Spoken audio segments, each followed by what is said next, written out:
This is my daddy's station.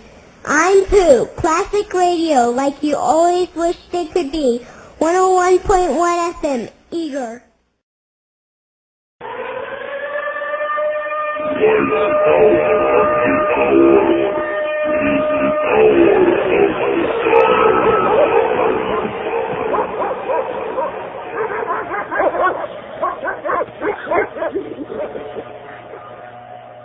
Now, ladies and gentlemen, during this narrative, remember that I am reading from an esoteric revelatory book that it can only be found in the hidden libraries of the fraternal orders around the world, the secret societies which at the very top hide the full body of adepts known as the Illuminati. So pay very close attention, and you're going to learn an awful lot about what makes them tick over the next few broadcasts. I begin.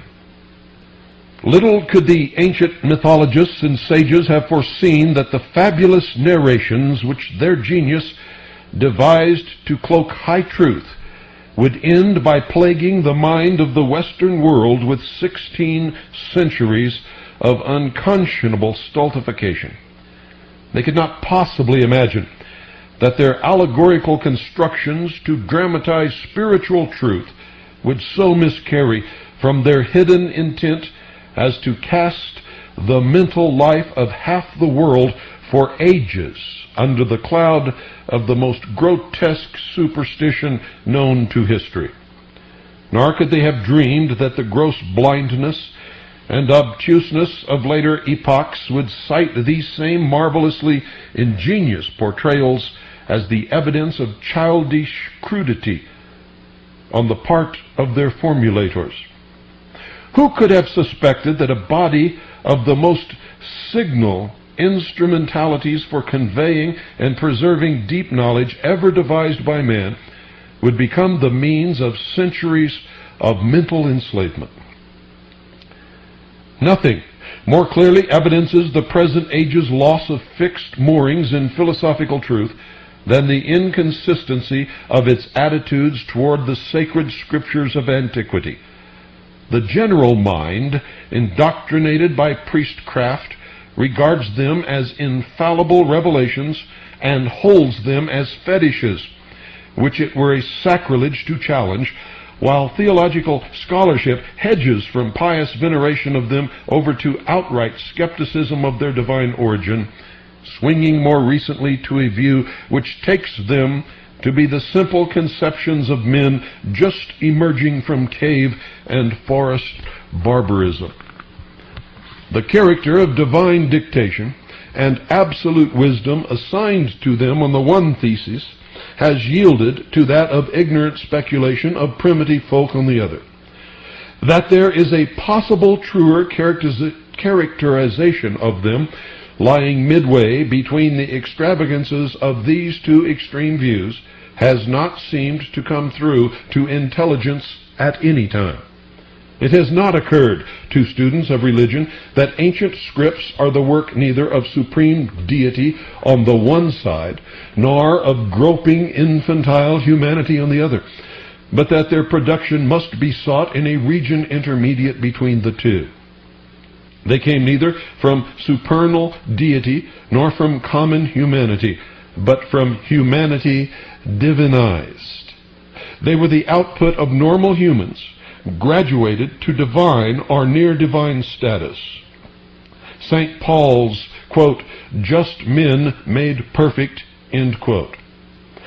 Their divinity is therefore not transcendent and exotic, and their humanity is not crude and doltish.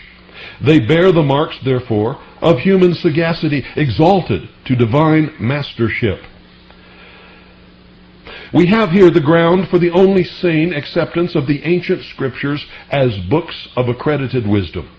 We are neither asked to believe them inscribed by the finger of omnipotent deity, nor forced to attribute them to the undeveloped brains of primitives. They can be seen as the products of the sage wisdom garnered by generations of men who had finally risen to clear understanding. They are the literary heritage bequeathed by men grown to the stature of divinity. Their veneration by the world for long centuries, even carried to the extreme of outrageous sycophancy, attests an indestructible tradition of their origination from sources accredited as divine and infallible. Their successful hold on the popular mind for many ages bespeaks also the unshakable foundations of their wisdom. They have withstood consistently the test of generations of human experience. Their wisdom holds against life. It reigns true, and it is all the more precious to us because of its authorship by men of our own evolution, since thereby it does not miss immediate pertinence to our life.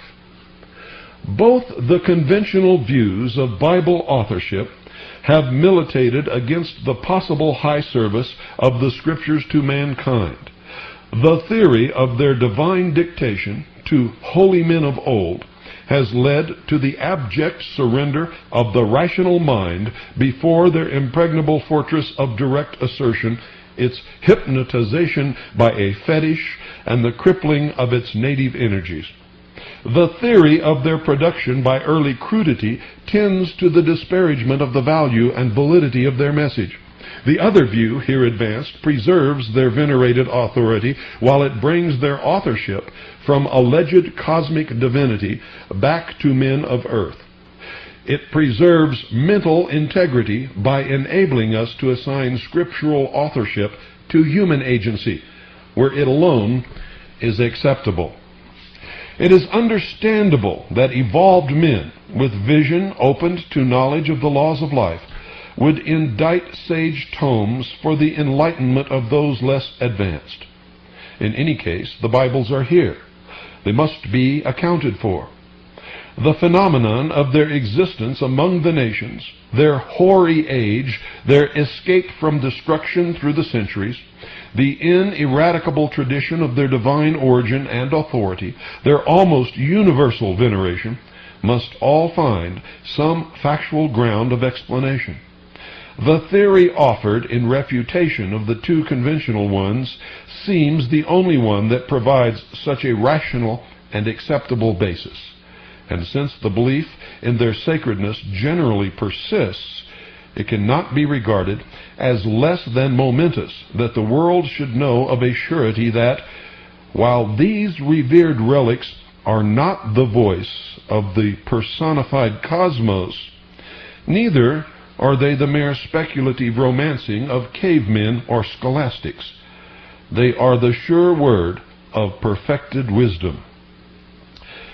There was a time, then, in early human history, when enlightened men possessed true knowledge, the passport to wisdom.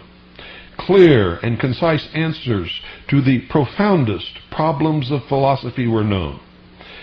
Insofar as the human intellectual faculty is capable of it, an understanding of the mystery and riddle of life itself and the laws of its evolutionary unfolding was achieved by men who, as Hermes says, had been, quote, reborn in mind, end quote.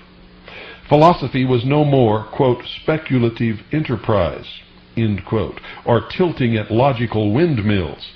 It was a statement of the fundamental archai, or basic principles of the science of being. It formed the groundwork for the elevation of theology to its true place as the king of sciences, or the kingly science. Together, philosophy and theology held the throne in the mental life of mankind, and justly so, for a reason which modern thought would do well to consider.